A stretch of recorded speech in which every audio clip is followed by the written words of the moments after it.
Hey everyone, and welcome to the fourth video in the Building a User App in Django playlist that I'm putting together. Before I jump into this one, if this is the first time you've ever come across Did Coding, then please subscribe and click that bell so you're notified every time I add a new video. And also, if you look in the description below, there's a link to my Patreon page and HBAR wallet. So if you'd like to ping us some money or some HBAR to help support the channel, help me create content quicker and of a better quality, then be my guest. So in this playlist, you'll know now that what we're doing is building a user app. So it's an extension of a previous playlist, link to which is up here, where we built a website called Did Demo.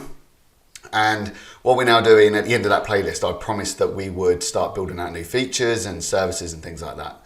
This is the first playlist since that one, and this is building a user app. So we'll have the ability for users to sign up, sign in, change passwords, verify accounts, two-step verification. All that kind of standard auth stuff that you get with websites these days. So that's what we're building in this playlist. The last video, link to which is up here, we got to the point where we're building out some views, some URLs, very, very basic. We weren't, they weren't doing too much. It was just that there was enough there to get by. We still need to do templates and stuff. But in this video, before we jump into that, we're going to start building out some forms. So we will need some forms on the front end or rendered on the HTML pages to allow users to interact with the backend. Now, Django has a lot of forms built into it, which are very, very handy. And these auth forms, which are model forms, allow us to add some forms or render forms to HTML documents with very little effort. So that's what we're going to go into detail. Sorry, that's what we're going to go into in this video, into some detail. And then in later videos, we'll start really stringing it together. Okay, so let's jump straight into it. Look at my screen. It opens up straight on the project as we left it in the previous video in the views. You can see we've imported some generic base template view, list view, form view, and detail view. They're the built-in views that Django have. Again, very, very helpful. You get a lot of output with not much input using those. Whereas if you use function-based views, you have to do more work. So that's why I like to use them. So we've got these views. We'll add some meat to the bones in some future tutorials. But in this one, we're going to create a new file. What we'll do actually, we will right click on users, new file, and we'll call this save as. We'll call this forms.py. And once we've added some meat into this file, we will then use these forms and we'll import them into views, and that's how we'll render them in the front end. So what we'll do, actually before I jump into that, I've got a couple of web pages open I can show you. Yeah, there we have it. Right, so these links will be in the description below. So this is the Django docs page for auth default. So on this page here, it goes into detail about their built-in user model and some of the forms and authentication and how that will work. So give that a read, a bit of bedtime reading for you. But there is another link here. It has depreciated, but I couldn't find one for 3.2. But in this page, it goes into detail about the actual forms themselves and how they work and how you interact with them. So again, some bedtime reading for you. But these links will be in the description, and these are what I have used to build the app in the first place. So there are the links. Let's jump into the page. I'm not going to type it all out. I'm going to jimmy it across from the other screen I've got here because I know it works. So paste. So what we've got here. So we're importing from Django forms, we're importing model form. We need model forms in this, and we also need to bring in Django import forms. So we need forms and model forms. This line here, we are importing Django's built-in user model. And this whole line here, let's see if I can make it a little bit easier because I'm making my screen a little bit smaller to save time editing, but it just means that I'm cutting a lot of stuff off. So there we have it, and I'll just close this tuple off, and there we go. So we're now importing from Django contrib auth forms, import, and we're bringing in a user creation form, authentication form, set password form, a password reset form, and a password change form.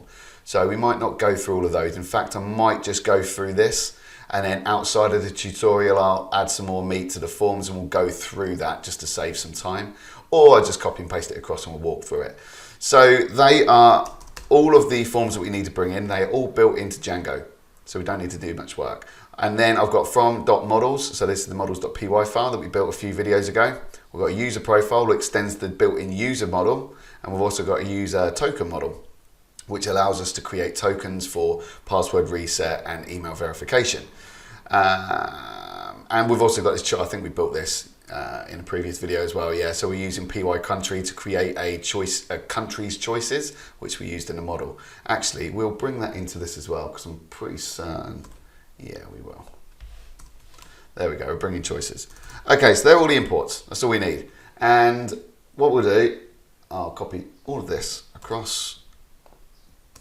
So let's walk through this quickly. So there's a little link to the docs here. So again, that's in the description below, but hey ho. So form that uses the built-in user creation form to handle user creation. Okay, spell handle. There you go. So handle. So it's a class. So it's a model form, right? So we start off by putting class user form. This is the name of the form that I'll be using, and then we use the user creation form. So it inherits from the user creation form. We pass that through to the actual form we're using here, and then what we do is let's not confuse matters by having all of these open, but they're all pretty much the same. So what we need to do first and foremost is this user creation form comes with a few fields. So the model itself, the user model, comes with fields, and this is what we're trying to work with here. So we need a first name and last name. Actually, one sec, because I'm waffling on a little bit. Let me go to here, and let me just find. Okay, so in this link that's in the description here, so it's a model form for creating a new user. It has 3 fields: username, password 1, password 2. It verifies that password 1 and password 2 matches, validates the password using validate password, and sets the user's password using set password. So that's what this user creation form is doing in the background. In our form, we're extending it a little bit, so we can actually we're taking in the first name and the last name, because the user model does have them fields, but it's these 3 fields here, the username, password, and password 2. That's what comes out of the box in the user creation form. So all we're adding is first name and last name, so that the user can add those and it gets saved into the database. So first name. So first and foremost, use forms, and we're using the char field. So, and it is a char field that we need. Max length 30 required true. So the user must add the first name. The widget. So if you're not familiar with forms, in Django Forms you have an attribute widget that you can actually extend, and this allows you to add things like placeholders and classes and names and other kind of HTML attributes, so that when the form is rendered in HTML, it is in keeping with the template you're using. Okay, because the form, when rendered with nothing, no widgets at all, just a very, very basic HTML form. It looks very, very ugly. So that's when you use widgets. So widget equals forms.text input, and then we then stipulate for this keyword ATTRS, or attributes, and then it's a dictionary, and then we put placeholder. So this is the placeholder that will be rendered, so it's your first name. And then a class. In the template I'm using, we need the classes form control, and we also need a class form control large, and that renders a large input box. Okay, so that's why I've done it. When you're using these forms and these widgets, you might use different classes. It could be FC, it could be a whole range of different things. And you might also want to add an attribute in there. For instance, if it was an integer field, or just a different type of field, let's say a text area field, you might want the row length or number of rows, should I say, or max or minimum number if it was an integer field. So that's what we're doing for first name. Doing exactly the same for last name, no different there, it's just we've got a different placeholder. For the username, this is straight out of the box. So it is an email field. That's what I'm making this. It doesn't have to be an email field, but I like to make sure that the username can only log in, or sorry, the user can only log in using a username, which is an email. So as an email field, max length is 254, which is what you should always use, required true. And then we've got the widget, again, placeholder email class. And we're doing the same for password, except this time it's a password input. And yeah, so in the class there, we've got password. And password 2, exactly the same, is a confirm password. So you add your password, confirm your password. And then what we've got is one called token. So for this form specifically, we're going to use reCAPTCHA, which is a Google product that allows you, or it makes sure that the users that are interacting with your form are real, they're not bots. So it's a great piece of software. I normally use that in my projects, and you've seen it on websites before. I mean, I think version 1 is when you get the images and you've got to select how many buses you see or how many boats you see. Version 2, it just scores, and it all does it in the background, so you submit your form without having to do any of that nonsense.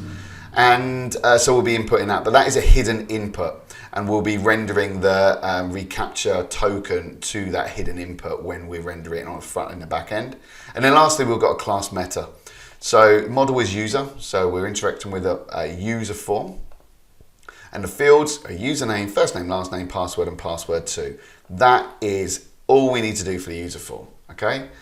I won't go through the rest of the forms in that kind of depth, just because it will be a bit overkill, but I'm going to bring across all of the forms that I need, and we'll walk through them slowly, and we'll call it a day with this video.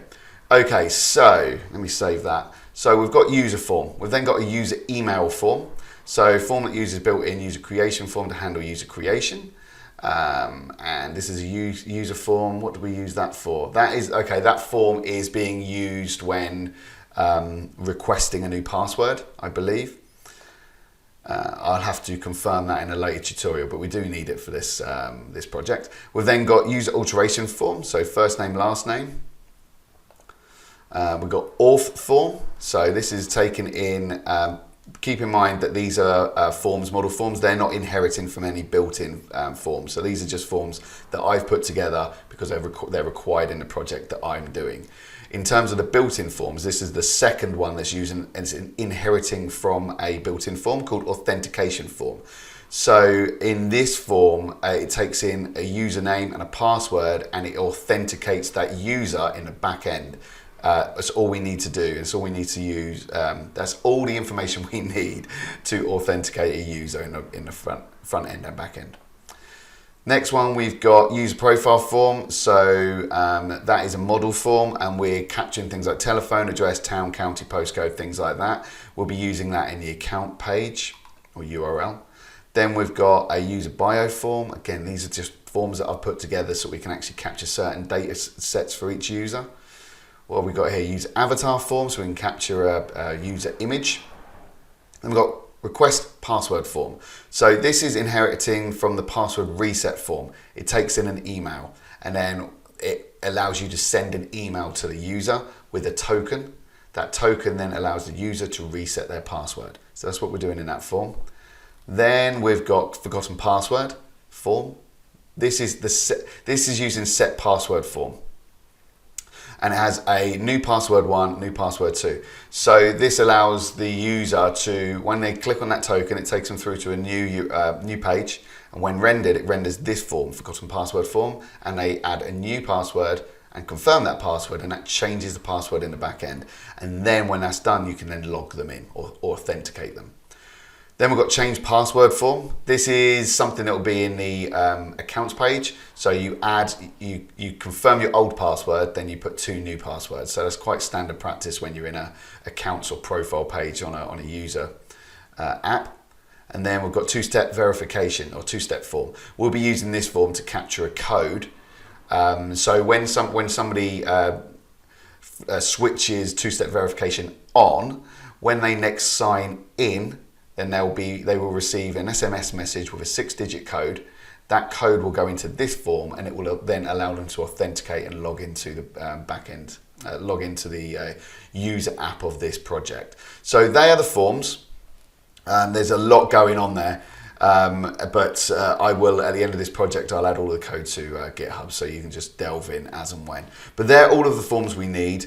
Most of the hard work and heavy lifting is being done by the built-in user auth forms, so the auth forms from Django contrib, but I'm also doing a little bit of work using model.model forms. So they're all of the forms. They're the forms that we will be importing into views, which we'll do quickly now. There we go. There we go. So from .forms import, and we import all of those, and we'll be using those in later tutorials. But that is the end of this one. I did do a bit of a deep dive on one of the forms. I appreciate I probably could have gone into more detail. So in the comments, please let me know if you want to know anything more about the forms. But like I say, the code base will be on GitHub as soon as we finish this project, so you can have a deep dive yourself. Like I say, end of the video. If this is the first time to this channel, then please click the subscribe and bell button so you're notified every time a video is put out there. And also there's a link to my Patreon page in the description below. So please take a look at that. And if you want to support us, then you're more than welcome. Thanks for watching. Hope you've enjoyed it. Hope you found it interesting, and I'll be seeing you in the next video. Thank you. Bye-bye.